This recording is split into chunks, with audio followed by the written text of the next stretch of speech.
यही क्रिकेट है? घायल पंत पर स्टोक्स ने चलाई यॉर्कर की बारिश। नमस्कार, आप देख रहे चक दे क्रिकेट और मैं हूं आस्था।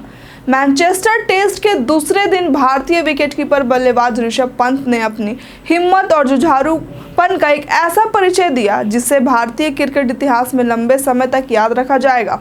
जी हां, फ्रैक्चर के बावजूद पंत बल्लेबाजी के लिए मैदान पर उतरे और जब उन्होंने क्रीज पर पहला सिंगल लिया तो इंग्लैंड के कप्तान बेन स्टोक्स की नज़रें उनके चोटिल पैर पर पड़ गई। इसके बाद जो हुआ उसने क्रिकेट की जेंटलमैन छवि पर गहरा सवाल खड़ा कर दिया। जी हां, क्रिकेट को हम जेंटलमैन गेम कहते हैं, लेकिन बेन स्टोक्स ने अपने तेज गेंदबाजों के साथ मिलकर पंत के उसी पैर को लगातार यॉर्कर गेंदों से निशाना बनाया जिसमें फ्रैक्चर था। यह देखकर ना सिर्फ दर्शक दंग रह गए बल्कि सोशल मीडिया पर भी इसका तीव्र विरोध शुरू हो गया। प्रशंसकों ने इस हरकत को खेल भावनाओं के खिलाफ बताया और स्टोक्स की रणनीति को नीचे और शर्मनाक बताया। जी हाँ, नीच और शर्मनाक बताया, क्योंकि जो बोलते हैं क्रिकेट को वो है जेंटलमैन गेम। लेकिन क्या ये जेंटलमैन था जो स्टोक्स ने किया? ये बहुत बड़ा सवाल है। क्या यह रणनीति थी या कुछ और? आइए इसको विस्तार से समझते हैं। क्रिकेट को सदैव एक सज्जनों का खेल माना जाता है। जी हाँ, जेंटलमैन गेम कहा जाता है। खिलाड़ियों से अपेक्षा की जाती है कि वे प्रतिस्पर्धा के बावजूद खेल भावना का सम्मान करेंगे, लेकिन जब एक खिलाड़ी जानबूझकर किसी को शारीरिक कमजोरी को निशाना बनाए तो ये साफ रणनीति नहीं बल्कि संवेदनहीनता का प्रमाण बन जाता है। स्टोक्स ने पंत की चोट की गंभीरता को समझते हुए भी उस पैर पर गेंदबाजी करवाई जिससे लेकर पहले से ही चिंता जताई जा रही थी।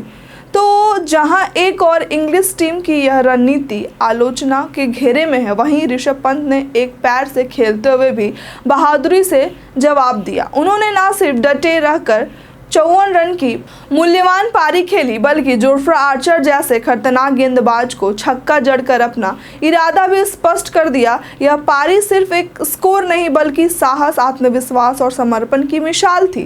तो बेन स्टोक्स की इस हरकत को लेकर ट्विटर, फेसबुक और इंस्टाग्राम जैसे प्लेटफॉर्म्स पर लोगों ने तीव्र प्रतिक्रिया दी। फैंस ने लिखा कि क्रिकेट की आत्मा को ठेस पहुंची है। एक यूजर ने लिखा, ये खेल है, जंग नहीं। चोटिल खिलाड़ी के खिलाफ इस तरह की रणनीति शर्मनाक है। वहीं एक और ने कहा, पंत ने खेल की भावना को ऊंचा किया लेकिन स्टोक्स ने उसे रौंद दिया। जी हाँ, इस पूरे घटनाक्रम ने पूर्व भारतीय विकेटकीपर पटेल के उस बयान को भी सही साबित कर दिया जिसमें उन्होंने कहा था कि कुछ टीमें खेल भावना शब्द का इस्तेमाल अपनी सुविधा के अनुसार करती है। इंग्लैंड को उन्होंने इस संदर्भ में खास तौर पर उल्लेखन किया था और मैनचेस्टर टेस्ट में स्टोक्स का व्यवहार उसी बात की पुष्टि करते दिखाई दिया है। तो पंत ने मैनचेस्टर में नया रिकॉर्ड्स भी स्थापित किया। पंत ने मैनचेस्टर टेस्ट में 54 रनों की पारी खेलकर न केवल टीम को संकट से बाहर निकाला बल्कि एक टेस्ट सीरीज में सबसे ज़्यादा 5 अर्धशतक लगाने वाले पहले भारतीय विकेटकीपर भी बन गए। इससे पहले यह रिकॉर्ड्स महेंद्र सिंह धोनी के नाम था। जी हाँ, पूर्व भारतीय कप्तान महेंद्र सिंह धोनी के नाम था जिन्होंने 2 बार 4 अर्धशतक बनाए थे। यह उपलब्धि बताती है कि पंत केवल आक्रामक बल्लेबाज नहीं, एक संकट मोचक भी बन चुके हैं और पंत ने कई ऐसे रिकॉर्ड तोड़े हैं। सबसे ज़्यादा छक्के लगाने की सूची में भी उन्होंने रोहित शर्मा को पीछे छोड़ दिया है टेस्ट क्रिकेट में। अब ऋषभ पंत आगे आ चुके हैं और वो वीरेंद्र सहवाग के नज़दीक भी आ गए हैं। और तो और ऋषभ पंत की बात करें तो WTC में सबसे ज़्यादा रन बनाने वाले खिलाड़ी भी बन चुके हैं। हालांकि यह खबर भी सामने आई है कि पंत अब आगामी ओवल टेस्ट का हिस्सा नहीं बन पाएंगे। उनके पंजे में गंभीर फ्रैक्चर है और डॉक्टरों की माने तो उन्हें पूरी तरह ठीक होने के करीब 2 महीने का समय लग सकता है। यह भारतीय टीम के लिए एक बड़ा झटका है, हो सकता है, लेकिन पंत का यह समर्पण और प्रदर्शन युवा खिलाड़ियों को प्रेरणा देगा।